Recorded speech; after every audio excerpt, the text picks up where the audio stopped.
Can you hear me? Yes, sir, I can. Okay.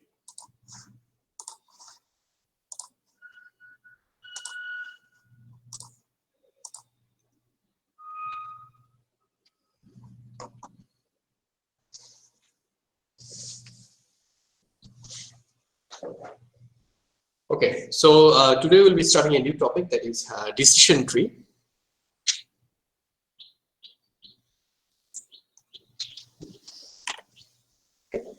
So basically, what is a decision tree? Decision tree is a hierarchical data structure, okay, which will take the decision, okay, because what we will do, we have seen in case of our classification, or in case of linear regression, we want to predict the target value, right? So this target value will be predicted with the decision tree with the help of a divide and conquer strategy, okay. It's a non-parametric method. Non-parametric method means that we don't have to estimate the parameters, any of the parameters. We simply take a set of decisions and we conclude to the predicted value, okay. It can be used for both classification and regression. We'll see that a decision tree, how a decision can be built so that we can do the classification or regression prediction, okay.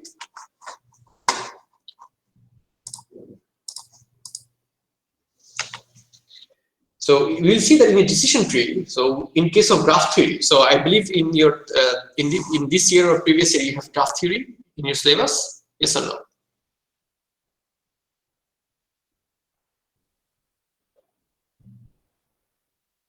Do you have graph theory, or did you take graph theory? Sir, I think no, sir. But at least from your discrete mathematics course, you have an idea about graph, right? Yes, sir. Yes. So in the graph, what we'll see that there are some nodes and there are going to be some edges, okay? And a special kind of graph is a tree. Okay, so that means from the parent node, you can just traverse through and reach to a leaf node, okay? So basically, similarly, what we see here, in these cases, okay, what we see, we'll have nodes, and of course, we'll have leaves. Okay, let's say in this case, if I draw like this, okay. So these are leaves, the final nodes that you have reached, these are your leaves. And each of the internal nodes, since it's a tree and it's known as decision tree, so basically in the internal nodes, if I just draw with a different color. So these are basically your internal nodes. This is the nodes where you take a decision, okay. That's why it is known as decision tree. And once we take a decision, so you'll see the branching is going on over like that, okay. That means if it fulfills the decision, it will go to a specific branch and so on.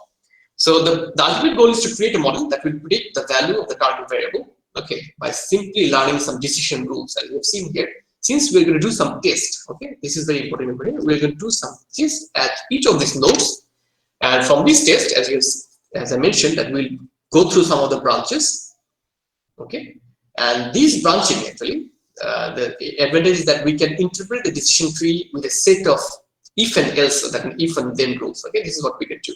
That's why an advantage of the decision tree is that it can be easily interpretable, okay. And if we have a training data, from the data, if you want to make this decision tree, there are algorithms to construct the decision tree. Those algorithms are known as tree induction algorithm. It means the tree induction means that it's the construction of a tree given in the training data. And also you have to remember that for a given training data set, there can exist many trees that will encode the data with no error. That means from the training point of view, you can have no error. It depends on which kind of training algorithm you have picked, what kind of splitting rules you have picked. Accordingly, your tree will be defined. Okay? So let's have an example. You can see in this particular example, what we have two classes. Let's say these are your, let's say, what can I say? These are your positive classes. Okay, these are your positive classes, and the circle ones are your negative classes. Okay? If you have something like this, so easily from the earlier algorithms we have seen, in case of, let's say, discriminant function, we could have easily taken a decision boundary like that, right? To separate class 1 from class 2. Yes or no? Yes, sir. But since I have said that in case of decision tree, in each of the nodes we do a test. Okay, let's say we are dealing with these two feature space. That means in case of these features vector x, we have two elements x1, x2. Okay, and you'll see that in each of these nodes, okay, these are the internal nodes, and these are basically your leaf nodes or your decision nodes where we label the classes. And what we'll do the test for the internal nodes. Let's say the first node we have picked, that means the parent node, we have done a test which will check the value of x1 against a threshold value, something like x1, if it is greater than this threshold value of w1 0. Okay, that means for the first node, w1 is mentioning. The test we have done here, basically what we mentioned for the m node, let's say this is for the m node, this test will be done on the test data x, and then it will take a decision. The decision in such a way that basically for a particular feature element, let's say xj, it will be compared against a threshold value of, let's say, wm0. Okay, is this clear? So remember, we can have different kind of tests. Let's say we are dealing with a numeric one. So let's think in this way. That means, let's say the first test we have done on what? We have done it on x1, and the threshold value we have picked was w some w value, and then we have split it, the whole region, into two regions. Okay. So once I have done this test, you can see that on the left hand side, all these values, do we have any mix up over here? Yes or no?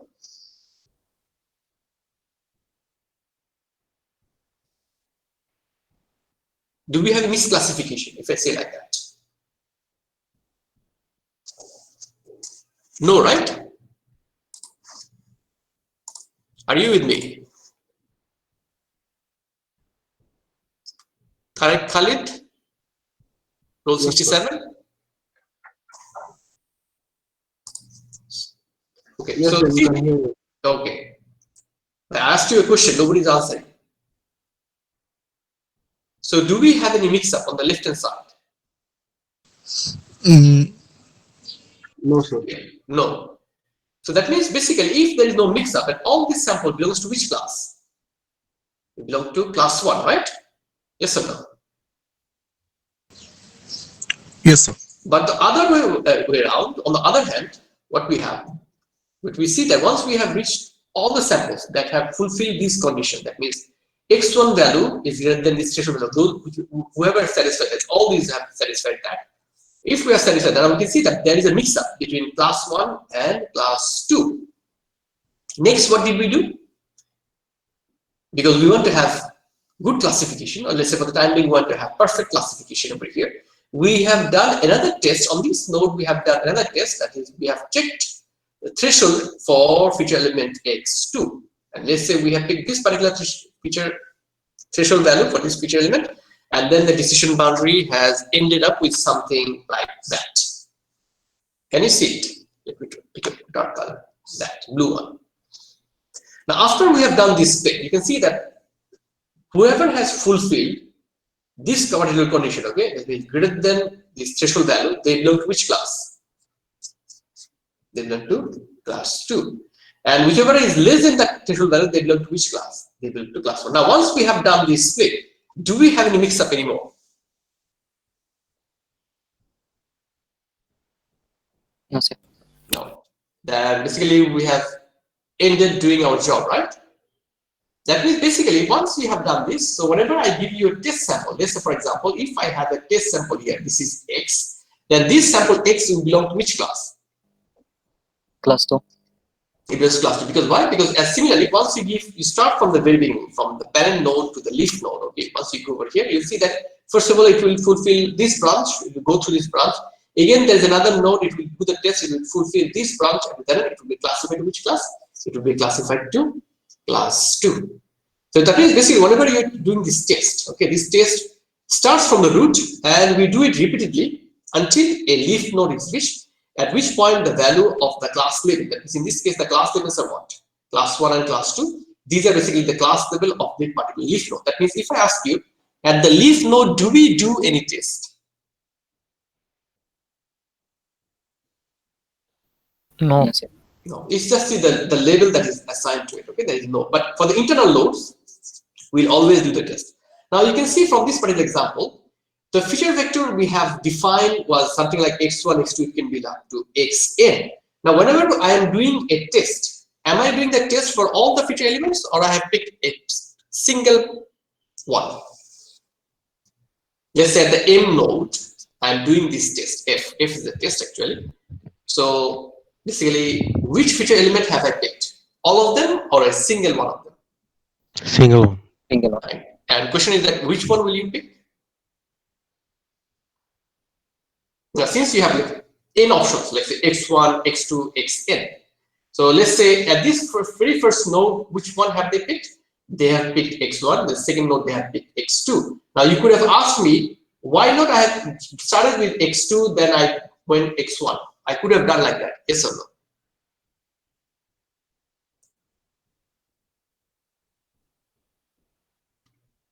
Okay, so basically the split, okay, that means once you do a branch like this, these are known as split. All this split actually depends on whether the split is pure or not. And what do you mean by pure, if you ask me like that? It means that, so if I remove everything, it means that let's say I have another example, okay, let's say I have another example where we have a sample from class 2 over here, okay. So if this is the case, you can see over here. So if I take the split over, if I take the split like this, so do you think it's a good split? No, If you sir. compare between the two splits, let's say the red one and the blue one, which one is a good split? So you can see from here, if I take the blue one as a split, okay, so first of all, do we have a mix up here? Yes, I have a mix up over here. Do I have a mix on the other side? Yes, I also have a mix up. So mix up means basically the split is not pure. We can say that it's not pure. That means we have impurity, or we can say we have impurity among them, right? Is this understood? On the other way around, if I had taken this particular split here, at least we can say that this side is comparatively a better split, right? Yes or no? Yes. And this side is not a good split, but as a whole, if I combine this, let's say in terms of the total split, how good it is, okay, that means you have to compare the purity condition, this one plus this one together, then you will know that how good your split was for this particular decision boundary, right? Yes or no? On the other way around, if I have taken this particular split, so you can see that this is not good. Also, this was not that much good, but was not that much bad, but at least it was not totally pure. So you can compute, okay, what is the total purity of these two together, and see, okay, how much good is this particular decision boundary. And you can see that even if I had picked this particular decision boundary over here, okay, that means you want to pick which one? X1, right? Among x1 and x2, which one do you want to pick?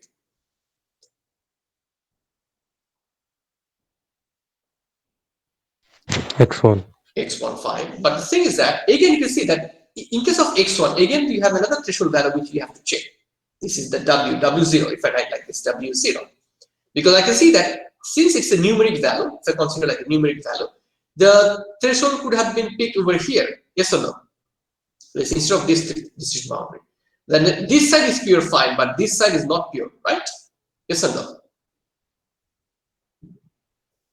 Yes, sir. So that means basically there are a lot of different points where we can basically pick as a threshold value. Now, even if you have chosen x1, but which particular threshold value you have to pick? You have to pick that one that is best in terms of split, right? Because if you move again to the left, what will happen? You will not have a good split, correct? Okay, that means comparatively, if I have this split, this is comparatively better. Okay, fine. Once I have taken this split, though, next what you will try to do?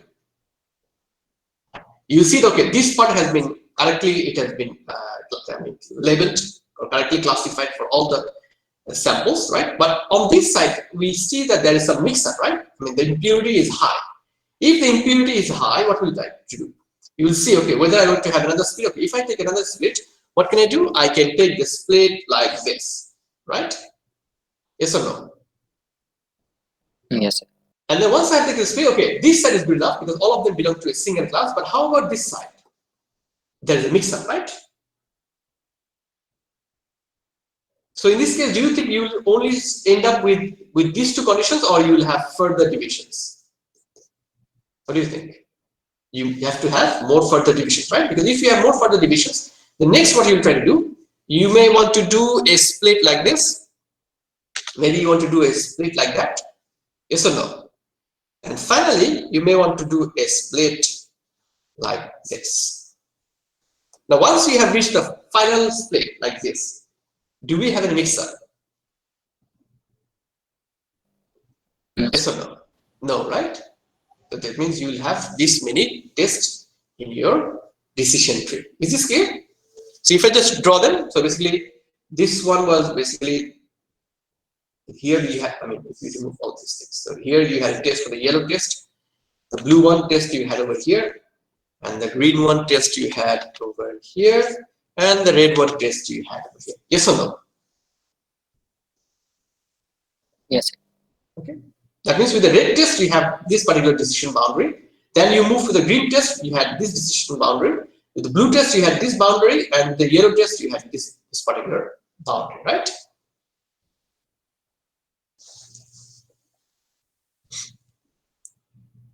Is this clear?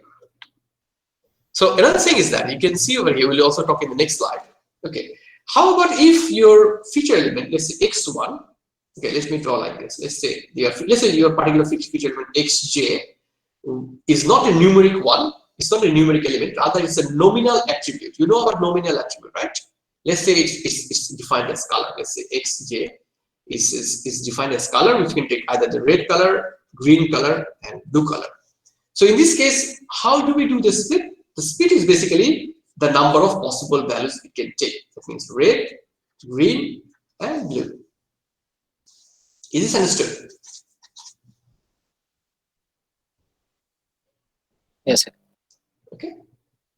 So that means if you have even more state, let's say if you have, let's say, yellow, if you have magenta, that one will happen. You will have even more branches, right?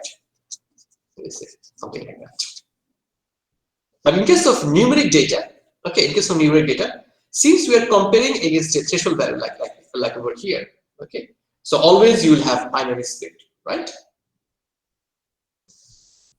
Okay, so let's move on. So now we'll be specifically focusing on this test function that we have. So we have seen here the test function is basically a discriminant function which is defined in the d-dimensional input space, like you have seen over here in the previous example. So in this two-dimensional feature space, let's say if I define like this, d-dimensional feature space. So once we define a test, a particular test function, let's say fm, what it does, it divides this d-dimensional feature space into regions, right? Into regions. It depends on whether you want to split in two regions or multiple regions. Okay. And you can have different decision trees if your model for your test, okay, is different. Okay, that means the model class defines the shape of the discriminant and the shape of the regions. Is this clear? Is this clear? And you can see that finally the boundaries of the regions are defined by the discriminant that are coded in internal nodes. Is this clear? Like, let's say if I say like this, what are the boundaries you have defined here? You have one boundary over there, you have another boundary over there. If you had more, basically I could have split it like this. Yes or no? So all these boundaries, how did you get these boundaries? You have got these boundaries because you have defined these discriminant functions at each of these nodes, right? And with this hierarchical placement, because we are building a tree, okay, it maybe you can even have more space and so on. This hierarchical nature actually gives you a fast localization of the region, okay, whenever you are doing this testing. So let's say if you have done this testing over here, let's say if you have a sample over here, how will we classify? You will classify it to this particular region, or let's say this particular cluster, the C2, and you can see that with each of the splits, you have already, as if you have discarded half of it, right? Yes or no? So that's why if you have B number of regions, okay, in the best case, okay, the correct region can be found in this log 2 of B number of decisions, right? Is this clear? Yes, sir. Okay, that means normally in the tree structure, we always have a complexity of order of 2, right? Yes or no? In case of binary, I mean classification mostly actually. Okay. Up to this, do you have any questions? Okay. Just give me 1 minute. I will come back to you.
Okay, so you can see my screen, right?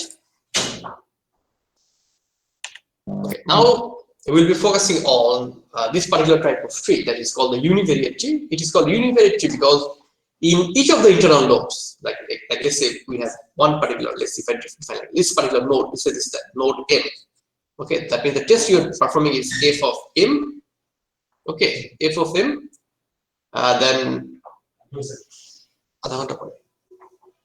f of n will do this test. Okay, and of course you have to do this test on this sample x. Okay, and you can see that as I mentioned that we have a particular feature attribute on which we want to do this test. Let's say if this is a numeric one, then you have to do it a threshold check. If it is a categorical one, that means if it is a nominal attribute, then basically the number of attribute values possible, that is the number of branches you will have. So as I have mentioned over here, if it is a nominal attribute, that means if the values are discrete, okay, then basically what you can have, these branches will take one of the possible values. Like in case of the previous example I have given, it can be red, green, blue. If let's say it is color. Okay. So how many split did you do? You did a three-way split, right? Okay.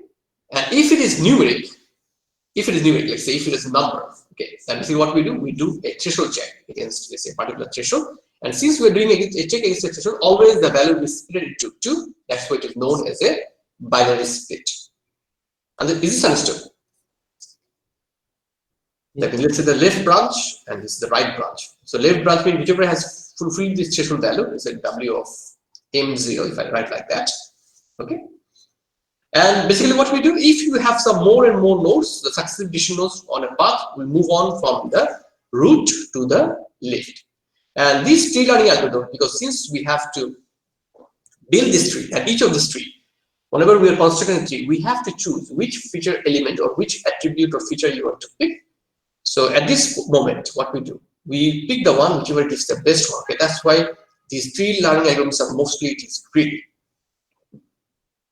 Is this understood? So we're always doing a binary split, so the decision boundaries are always a straight line. This is for numeric ones, yes. So what if there is a nonlinear decision boundary? Which one? What do we do in case of a nonlinear? Okay, we will talk about that because we are talking about this univariate decision tree where you only have one feature element to consider. Okay. Okay, we'll talk about this multivariate decision tree. Okay, where we'll see that we'll have multiple feature elements like we have seen before. If I just want to say in case of multivariate decision boundary, multivariate means what? You want to consider multiple variables together, right? Yes. Yes or no? Yes. So if I consider that, how will it look like? So you will have this, let's say W1 X1. So this is what your what can I say? Your feature elements, right? Plus W2 X2, and then what we have? Then we have W0. And if this is greater than 0, one decision. If it is less than 0, it's another decision, right? Yes or no? Yes, sir. Still it is linear, right? But you can easily make it to a non-linear one. Correct or not? That means basically you'll see that the equation will simply converge to something like W transpose X plus W0. And if you do some small reshuffling, then basically it will simply go like W transpose X is greater than W0 something. Although the minus sign is there, I just don't want to put the minus there. Let's say that the minus is included within the bias value of W0. Then your check will become something like this, right? W transpose X greater than W0. Yes, sir. Okay. But now what you have said, we are talking about this univariate tree. Univariate tree means you will only consider what? One feature element, right? So one feature element, let's say Xj is greater than, let's say, WM0, something like that. Or I can simply write like this, W0. Understand, sir. Understood? So we are talking about this specific type. This is the univariate decision tree, where in each node we do a test on a particular feature element. Okay, so remember this one. If it is discrete, we can have an n-way split depending on the number of values it can contain. And if it is a numeric value, okay, we have a binary split because we are doing a check against the threshold value of W0. And accordingly, we'll have this branching to the left side, to the right side. Okay. The thing is that, as I mentioned earlier, like since we want to know which j value I want to pick, so let's see if I have this feature element x1, x2 up to xn. So basically, you have a lot of options to pick up among. Among those, which one do you want? You want to pick that particular feature which will give us the best fit, right? Since at that moment you pick the best fit one, that's why it is called greedy, because you don't consider, you might not want to consider that how big or small your tree is going to grow, though your objective will be always to have a small tree, right? Yes or no? Because a small tree means you will have less number of tests, a big tree means that you will have a large number of tests. Okay, but since you are focusing on a greedy method, what will happen? Maybe at that moment you don't know what your tree size will grow up to, right? Okay, so just a simple example. Let's say here is basically the weather features. Let's say weather, temperature, humidity, and wind. So that means, let's say I define my feature elements like x1, x2, then this is x3, then this is x4, and this is basically your predicted label. Okay, that means depending on this nature, whether you have played or not. That means this is the training sample that is given. Now from this training sample, if you want to build a tree, what will you do? So let's say that the tree that has been built is already over here. Now you can see that already at this particular node, at the very beginning. Okay, so let's say if I wanted to pick a feature element, how many feature elements do I have in my candidate set? 3. 4, right? 4, sir. Then we can do the split by either weather, the temperature, or humidity, or wind. But among them, you have picked in such a way the one that will give you the best purity measure or the less impurity measure. Can we say like that? Yes. Yeah. So here what they have done. So they have done the calculation. We'll see how to do the calculation later. They have done their calculation and they have found out that if we pick the weather, the first node, and the weather, how many states can we have? We can have this sunny state, cloudy state, and this rainy state. That's why if I want to have a branch, how many split am I going to have? I'm going to have a three-way split, right? One for the state branch, one for the state cloudy, and one for the state of rainy. So if this is the case, what will happen? What do you think? Which records will follow the branch sunny?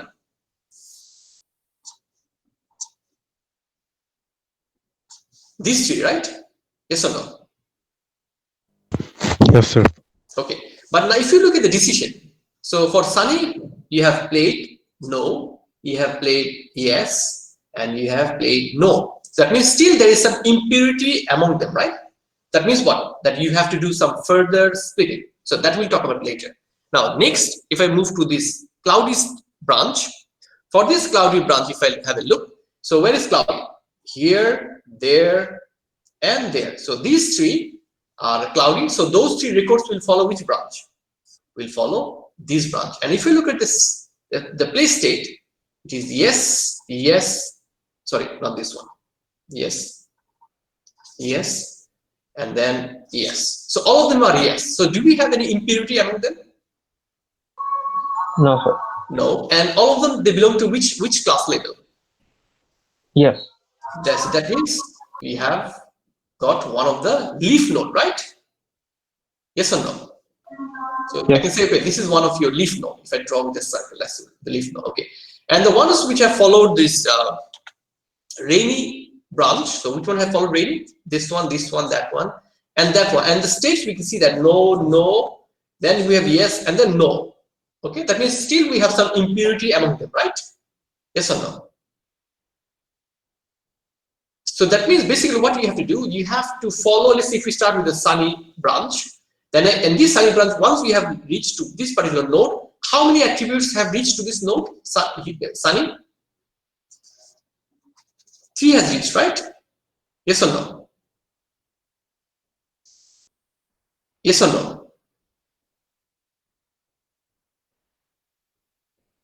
Yes, sir. Sorry, I think I made some mistake. How many records will reach this particular node?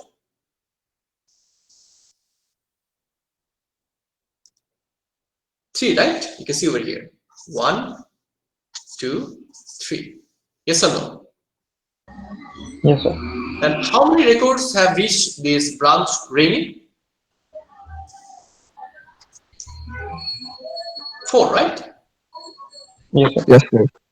Okay, and you can see that for cloudy, 3 of them. Okay, anyway, let's move to this particular branch through that we have traversed through this sunny. Okay, since we have impurity among all those 3, what you have to do? You have to do another test if you want to have a perfect classification. Okay, because if you just, if I remove all these things, okay. So if I focus on sunny, so here we have sunny, here it's no, we have sunny yes, and then you have sunny that is no. Okay. Now the thing is that again, you have the option to select features, and which options will you have? You can pick from. You can pick from temperature, humidity, or wind, right? Yes or no? But which one have they picked here?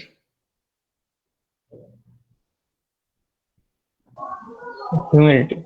Humidity, because if we pick humidity over here, you can see that if the humidity is high, so if we just focus on this particular sunny records, okay. So if the humidity is high, you have seen that, okay, you did not play, and if the humidity is normal, you played, right? So if I look then, okay, let's say if I follow the branch high, so what do I have here? I have played, sorry, where is that? Humidity is high, I have played no, right? Yes or no? And if I have this humidity normal, did I play? I played yes. And again for this one, for high, did I play? I played no. So that means how many attributes, or sorry, how many records fulfill this particular branch? 2. High was 2. And then how many of them followed normal? 1. Okay. And the question is that after we have followed this branch high, among those 2 records, do we have any impurity? No, sir. No. That means we have reached a leaf node, and this leaf node will be labeled with what? It will be labeled with no. How about the normal branch?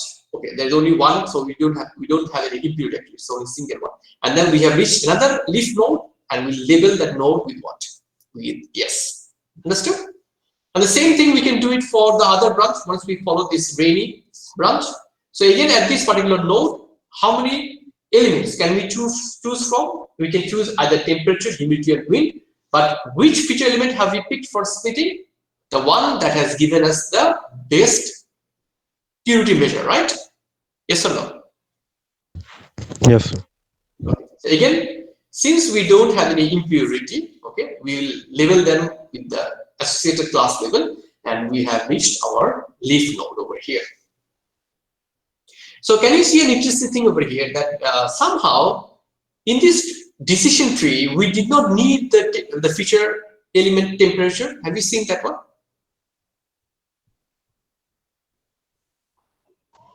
Yes, sir. Okay, so basically you see that in case of tree generation, the tree generation can be used further to do feature selection. That means if I want to take a decision, so you can see that your accuracy in this case is 100% accuracy you have got. But you will see that to get 100% accuracy, do you need all the feature elements? We don't need all the feature elements. So we can see which are the most relevant features that is needed or required to do a good classification. Understood? Is this clear?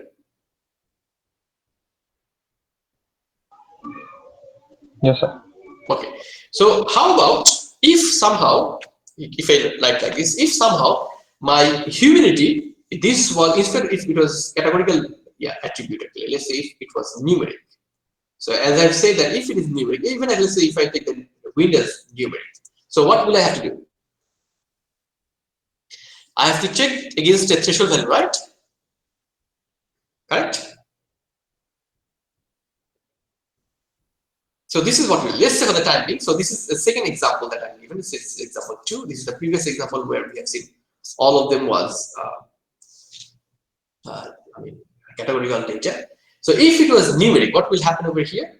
So let's say in case of weather, the first node we have checked against with the weather, temperature, humidity, and wind, and the weather gave us the best split. So we have picked weather, and then we move through this branch sunny, and then we have picked the humidity. Now, in case of humidity, again, what I said, maybe among all the options that we have, like this temperature, wind, and humidity, for this particular branch, whatever the records we have found this attribute humidity to give us the best split, and the best split was checked against a threshold value of what?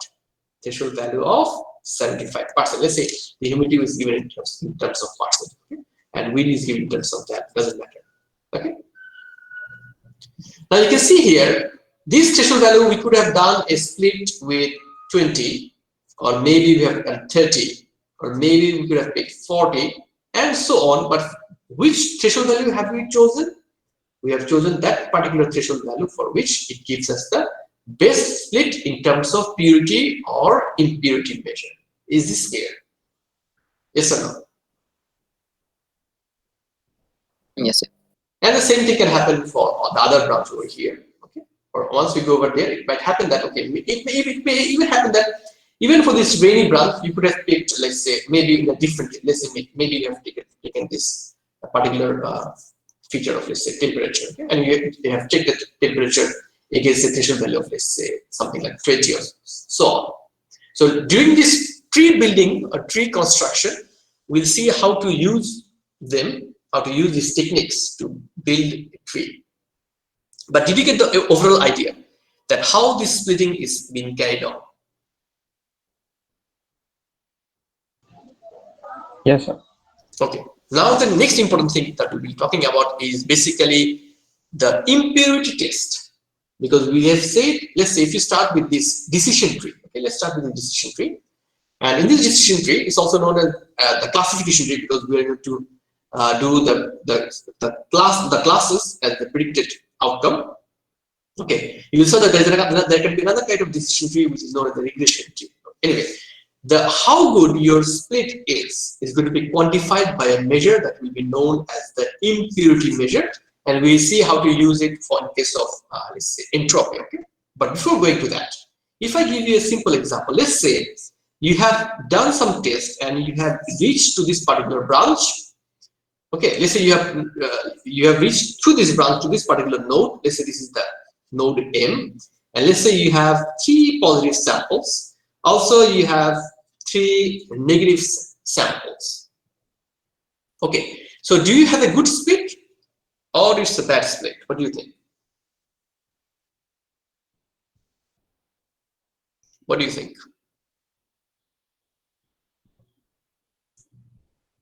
Let's say this branch has followed the particular example. Let's say that what I've said. Let's say rainy. Okay, let's say from the previous node you have taken this weather state as rainy, and then the 6 records followed that branch, and you came up with this particular node, and this node you have found that 3 of the records are positive records, that means you have played, yes, and 3 of the records you have not played, that is no. Now, do you have a good split or a bad split? What do you think? Bad split. Bad split. Okay, how can you say that? Because we have a lot of mix up over here, right? But if it happened like this, all 6 of them, you have reached 6, all 6 of them were basically the positive belong to the positive class. So do you have a good split or a bad split?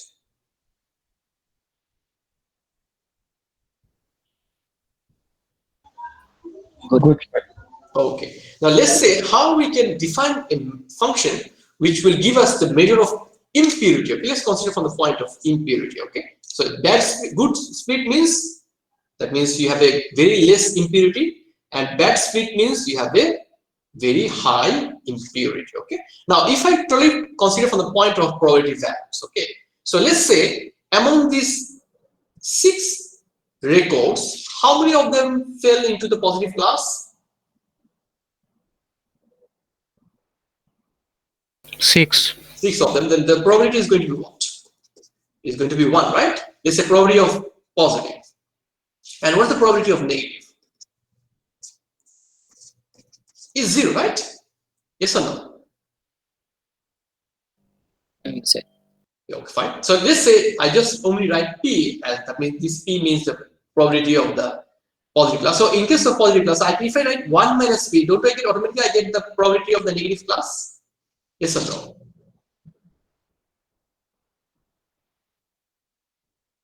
Yes or no? Yes, sir. Okay, that means 1 minus p means the probability of the negative class, and probability p means the probability of the positive class. Okay, just remember in that way. Now, what we will do now, if I had a different kind of set, let's say if I had 3 positive and 3 negative, then what's the probability of the positive class? 0.5. What's the probability of the negative class? 0.5. 0.5. So do you see that this particular probability distribution says that we basically have the worst split. That means the impurity measure is going to be the highest. Yes or no? Let's say if I have 3 positive, 2 negative, what do you think? Don't you think the impurity is a little bit less? Yes or no? Yes. If I have 3 positive and 1 negative, what does it mean? Even less impurity, right? And if I had only 3 positive, what does it mean?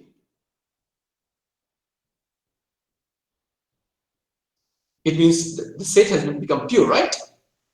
Yes or no? That means the impurity value is 0. Can I say like that? Because once I have only 3 positives, so if I compute the probability of positive, what is the probability? 1, right? And what is the probability of negative class?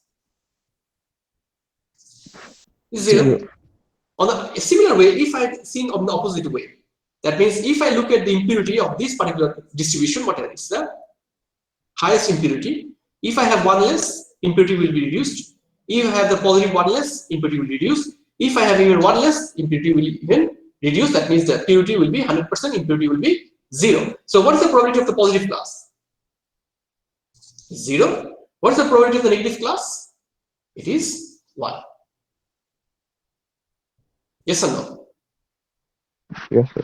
Okay, that means what we can see, that means we have to have a non-negative function which will compute the impurity of the split, where we can see that this phi function is basically, let's say, it's a impurity function. That means the phi function of 0, 1 or 1, 0. That means this is the probability of positive class, this is the probability of negative class. So in this case, the impurity value is what?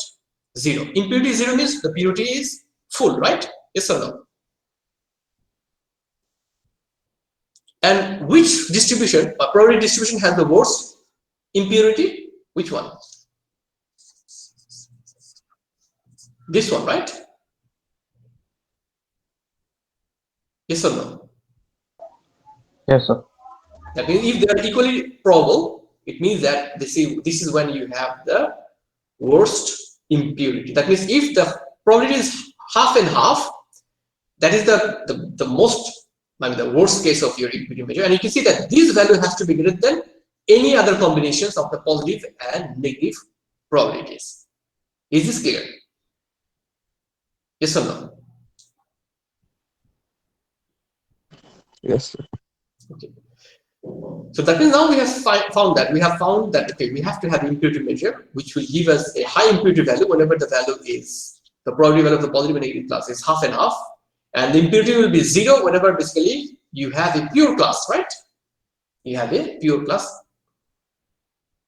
And we'll look into the next function, which is the entropy function. Okay, normally entropy function is used in differential theory to specify the number of bits to encode a particular sample. Okay, but here our impurity measure is entropy. Okay, normally the entropy is defined as something like this. Okay, let's say if I compute the probability of the ith class. Okay, for the ith class, I say the probability is pi. Then we compute the log of pi. Sorry, I have to repeat twice. Pi. And then you take the sum of them, you take the minus, so I equal to 1 to for k number of classes. So this is basically the equation for computing the entropy. Now, as I've said here, let's say you have a branch over here.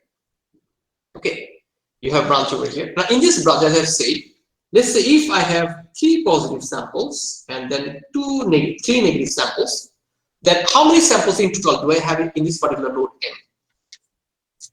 How many samples do I have in this particular node M? 6.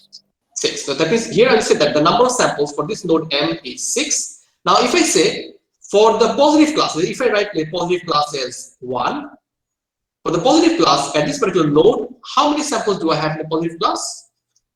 Let's see. Let's say if I write like this, it's better. I have 3, right? And how many samples do I have for the class 2? That means the negative class. How many samples do I have for the negative class? I have 2, right? Yes or no? Yes. Yes, sir.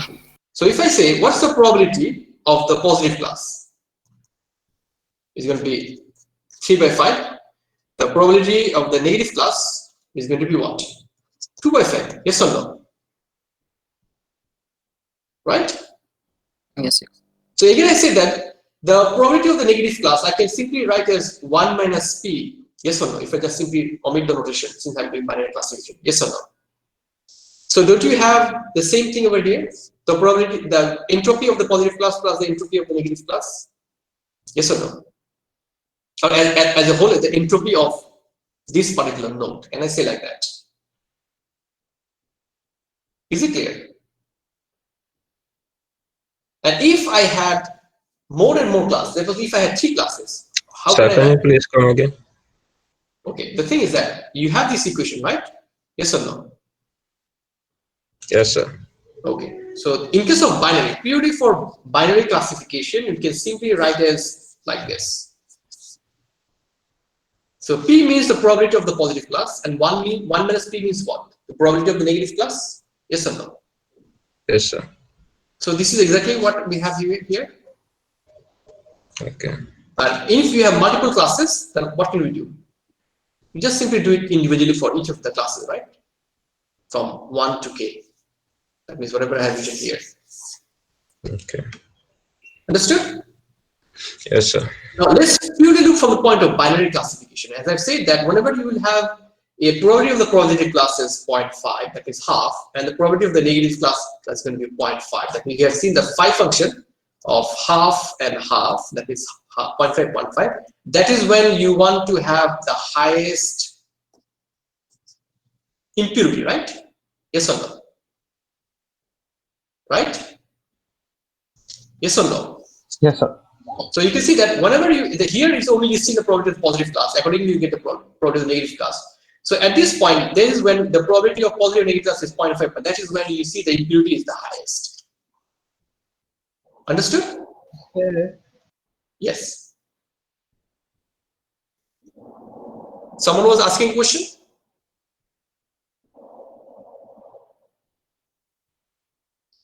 Now, how about this particular example that I have given you here? So do you have half and half? No, sir. So the probability of positive class is a little bit bigger, maybe what can I say? 0.65. Just an example I'm just giving you. And the probability of the negative class is what? 0.35. Yes or no? So what do you think? The probability will increase, or the entropy will increase, or the entropy will decrease? Decrease. It will decrease, right? It will decrease. So now if I have even 1 less, what do you think? The entropy will increase or decrease? It will decrease, right? Yes or no? Yes, sir. And then let's say if I have like this, what will happen?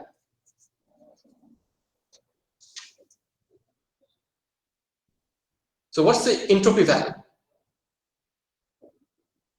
0.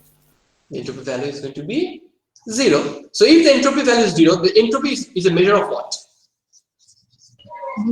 The error. Impurity. So, It's a measure of impurity, right? Impurity means 0 means it is full pure, right? So is it pure? yes, sir. Yes. So do you get the point here? Yes or no? Yes, sir. Okay. Similarly, that means now if I go back to this equation, you can see that first of all, you can see that the entropy where you have equal probabilities for both of the classes, class 1, class 2, or positive class, negative class, that is when the entropy is going to be the highest. That means it's going to be the maximum, right? And whenever the entropy has reached to a point where the probability of the classes, one of them are, so you're certain that it will happen. That means all the classes, all the samples belong to that particular class, and other class, there is no sample in it. It can happen the other way around. Okay, that is when the impurity is what? Impurity is 0. And you can see that this, impurity will be increasing within the range from 0 to half. That means it will gradually increase, and then from half to 1 it will gradually decrease. So do we have the same thing over here? Okay, you will see that from 0 to half it is increasing, and from half to 1 it is decreasing. So all the three conditions that we have mentioned here has been fulfilled by this entropy measure, right? Yes or no? Yes, sir. Do you understand this?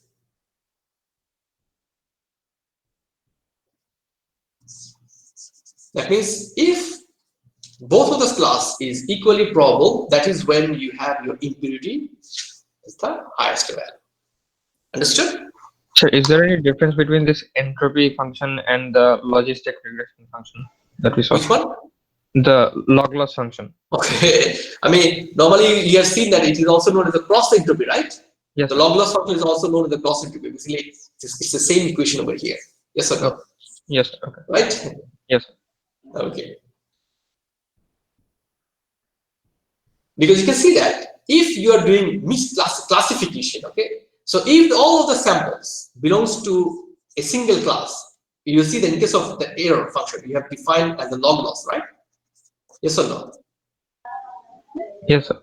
Then if you have defined the log loss, that means the same thing I've already defined it here. If all of the samples belong to a particular class, what's the error value? No error. It is 0 error. But if you have done a classification and you have a mix up of both positive and negative samples, then what do you have? It's higher. Your error increases, right? Yes or no? Because you want to say all of them should belong to the positive class, but the samples that came, if you say over here, the samples that came here, 3 of them belongs to the positive class, that's fine, that does the correct classification. Also 3 of them came from where? From the negative class. So do we have error? Of course we have error. But if I decrease them, what will happen? If your number of error decreases, let's say from, why cannot I remove? Okay, let's say instead of 3, now I have 2. Your error will increase or decrease? So decrease. Even if I have 1 less? It will decrease even more. And then if you have all positive? No error. No error. Simple. Yes. And the same way, if I have all negative, of course you will not assign the class level of plus, right? You want to look at some minus classes. So do you have any error? No, sir. So basically it is a matter of randomness. If the variable are equally probable, okay, then what will happen? Either plus and minus, both of them can happen, right? So if they're equally probable, it's totally random, what will happen? The entropy will be high. That means for a random variable, which is totally random, you'll see that the entropy will be high. But if you see that there is a biasness, that is, let's say if I say like this, there's a biasness towards one particular class. Like in this case, among 4 samples, 3 of them are negative. That means if you pick a sample, you'll always have a biasness towards getting which particular sample higher. Negative. Sample. And you see the entropy will be less. Okay, sir. Okay. So now the thing is that why did we use this entropy as an impurity test? Why have we used it? Let's say if I have done this first test only on weather, okay, only on weather. So you have got 3 branches, right? You've got over there, you got over there, and you got over there. Now, as I've seen that in case of sunny, you have got 3 records, maybe cloudy 3 records, and then in case of rainy, you have got 4 records, right? Yes or no? Yes, in this sunny, and then sunny, and then where is sunny? You can see that 2 of them are from the negative class, and 1 of them are from the positive class. So if you compute the entropy here, so what will it tell you? There is impurity. There is impurity. That means you have to do further split. Yes or no? Yes, sir. But if you look at once you have gone through the branch of cloudy, so where is cloudy? Cloudy, yes. Cloudy, yes. Cloudy, yes. All of them belongs to yes class. 3 of them are yes. So what is the impurity value? 0. 0. So do we need to do any further split? No, sir. No. So you see that basically we know that now that in a decision tree, in each of the nodes, internal nodes actually, we have to have a test. Now we know that which sample we'll pick. No, first of all, if you are going to the which number, first of all, we have to decide first whether we need to split or not. Whether you need to split or not, that value you can automatically know from the entropy value, right? Yes or no? Let's say for this node, do we need to have a split? No, sir. No, because the entropy value is 0. That means basically we can define, okay, we don't need any more split. Okay, this is going to be our leaf node, and the label is going to be which label? The label is going to be yes. Right? But whenever I had reached here, I had 3 records, and once I compute the entropy value was a little bit high. So what did I do? I knew that I have to do a split. Now the question is that if you have to do a split, which attribute will you pick? Will you pick temperature or humidity or wind? Let's say for the time being it was not known. You knew that now you have to do a split. Split, let me tell you. If you do the split, yes, I have to do the split, right? Yes or no? But which attribute will you pick? Now you have 3 choices to do based on temperature, based on humidity, based on wind. But among these 3 attributes, you have picked humidity. Why? Because if I pick the humidity, it will give me a good split. That's why I have picked humidity. Is this understood? Is this clear? Yes, sir. Let's say instead of humidity, why didn't I pick temperature? Because you have reached to which let's say you have gone through this branch. Sun is good enough. That means now you're looking at record 1, record 3, and record 8. Now if I look at the temperature, for the temperature we have hot here, we have mild here, we have hot here. Okay, with hot we have no, but with hot we have no, and then with mild we have yes. Okay, so in this case I believe that even instead of humidity I could have picked temperature. Yes or no? Yes, sir. Because I can see that if I have this temperature here, I could have picked let's say hot here, and then here what is that? It is mild, right? Yes or no? So do I have a perfect split? Yes, sir. Yes. So you can see we have a different decision tree with the same 100% accuracy. Yes or no? Yes, sir. Someone would have picked humidity, someone else may have picked temperature, right? But still both of them you could have ended up with the same accuracy, right? But if there was a slight variation, okay, what would you, let's say if this was yes. So would you have picked temperature, or would you have picked humidity? Humidity. Maybe, right? Maybe. You can see that again we have a problem here. Humidity high, no. Humidity high, yes. So again you kind of, I mean you have to check, right? But do you get the point? That means all possible options, you have to pick that particular attribute which will give you the best split ahead. Is this clear?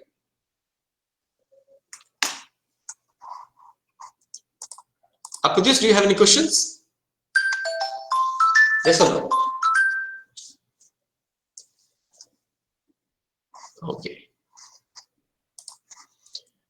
Okay, so I will give you the link to your attendance. So I believe you remember that we have a class test, right? So we'll take the class test on Friday. Is it good enough? Yes, it's good.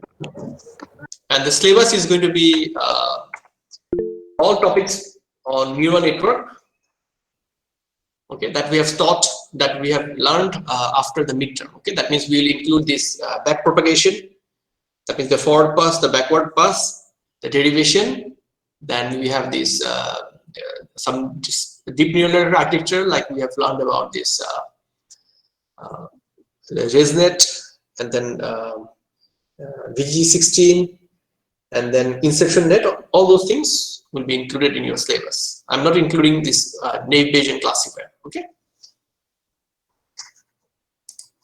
All of those, yeah. Not all of them. I excluded naive Bayes classifier.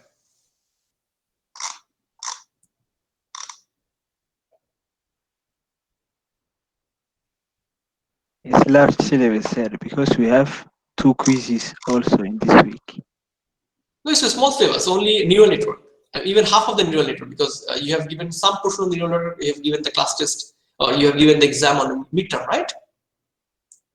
Yes.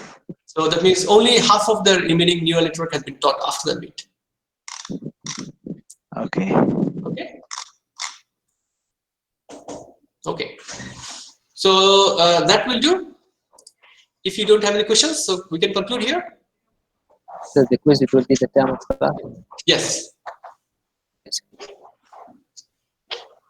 Okay. Thank you. So Walaikum assalam.